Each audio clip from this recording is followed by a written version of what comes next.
All right, aspirants, let's jump right into this focused explainer on the latest periodic labor force survey. This is an absolutely critical document for your exams, so let's decode it together. Here's what we're going to cover. We're going to systematically break down the entire report step by step to make sure you have a rock-solid understanding of every single component. So, first things first, let's build our foundation. We need to get a really clear picture of what the PLFS actually is, why it matters, and who puts it out, which, by the way, is the National Statistics Office, or NSO. Now, the big deal here, the thing you absolutely have to remember, is the 2025 revamp. This is a game changer because it means we now get monthly data for both rural and urban areas. This high-frequency data, which uses something called the CWS approach, gives us a much more current snapshot of the economy. And that CWS definition, it's vital. It basically means we're looking at a super short term, 7-day window. This is what gives us that dynamic, almost real-time picture of what's happening in the labor market. Okay, so before we get buried in all the numbers and percentages, I've got a simple trick for you. This is going to help you lock in the 3 core concepts we're about to cover so they stick with you right through the exam. It's super simple. Just remember PWU. First, a person has to participate in the labor force. Once they're in, one of 2 things can happen. They either find work or they remain unemployed. See the logic? P leads to either W or U. Keep that PWU flow in your mind. So let's start with the P in our PWU framework, the labor force participation rate, or LFPR. This really answers the first big question: who is even in the game, economically speaking? So think of it this way. LFPR isn't just about who has a job. It's the total pool of people who are economically active. That includes everyone who's employed, plus everyone who is actively looking for a job. It's the total supply of labor. Okay, get your highlighters out. This is the headline number you absolutely have to remember. For September 2025, the All India LFPR stood at 55.3%. So just over half of the working age population is actively participating in the economy. And this is where the story gets really interesting. When we split the data, we see a pretty clear divide. Labor participation is actually higher in rural areas, at 57.4%, compared to just under 51% in urban areas.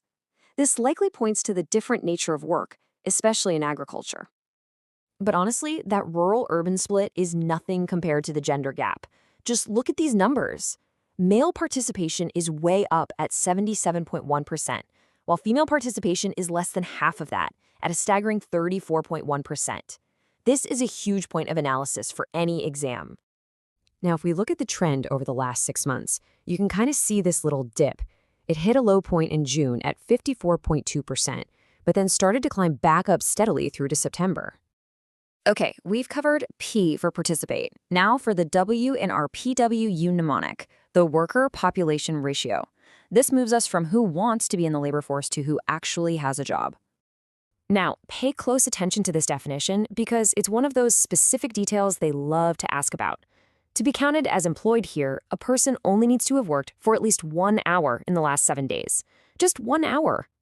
So, the key figure for the WPR is 52.4%. This tells us that out of the entire working age population, just over half were actually employed in September 2025. And guess what? We see that same rural-urban story playing out here, just like with the LFPR. The worker population ratio is quite a bit higher in rural India, almost 55%, compared to urban areas.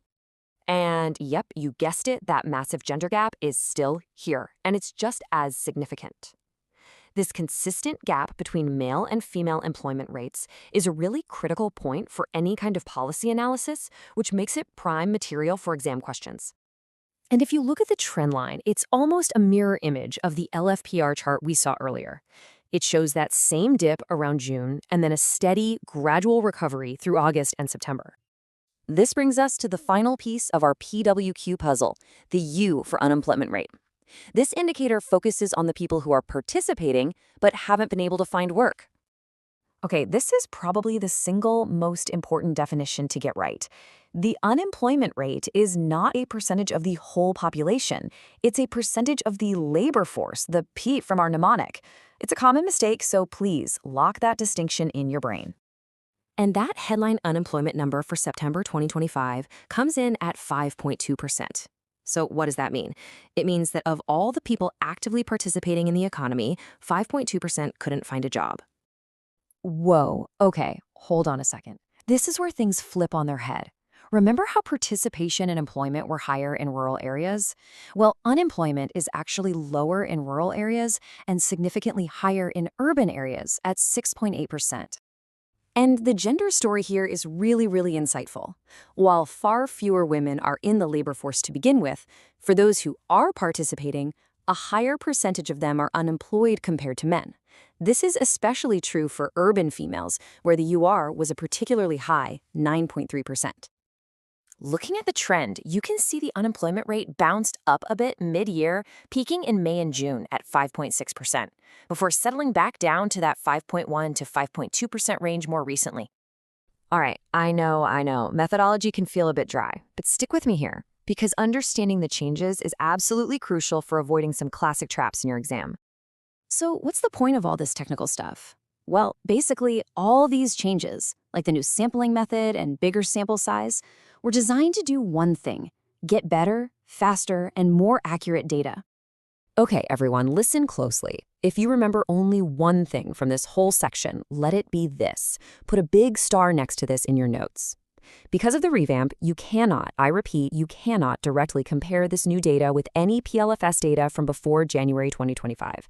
It's an apple and oranges situation. All right, deep breath. We have covered a lot of ground. Let's pull it all together into a quick, rapid-fire revision. Think of this as your final flashcard session before the big day. First up, the absolute basics. Know who releases the report, NSO. Know the reference period. CWS is the last 7 days. Know what each indicator measures. And, of course, never forget our handy mnemonic, PWU. Next up, the numbers you need to have at your fingertips. The big three overall rates: LFPR at 55.3%, WPR at 52.4%, and the unemployment rate at 5.2%. And crucially, remember the story those numbers tell about the huge gaps between rural and urban, and especially between male and female rates. And finally, don't just memorize the numbers. Remember the story they tell. Remember that strange reversal where unemployment is higher in urban areas. Remember the massive gender gap in participation. And remember that especially high unemployment rate for urban women. And for the last time, remember that data isn't comparable pre-2025. And that's a wrap on our deep dive into the September 2025 PLFS data. We've covered the what, the how, and the numbers. But the most important part is always the why. So as you revise, I'll leave you with this final question to think about. Given everything we've seen, where should our policy focus be to make a real difference? Good luck with your preparation.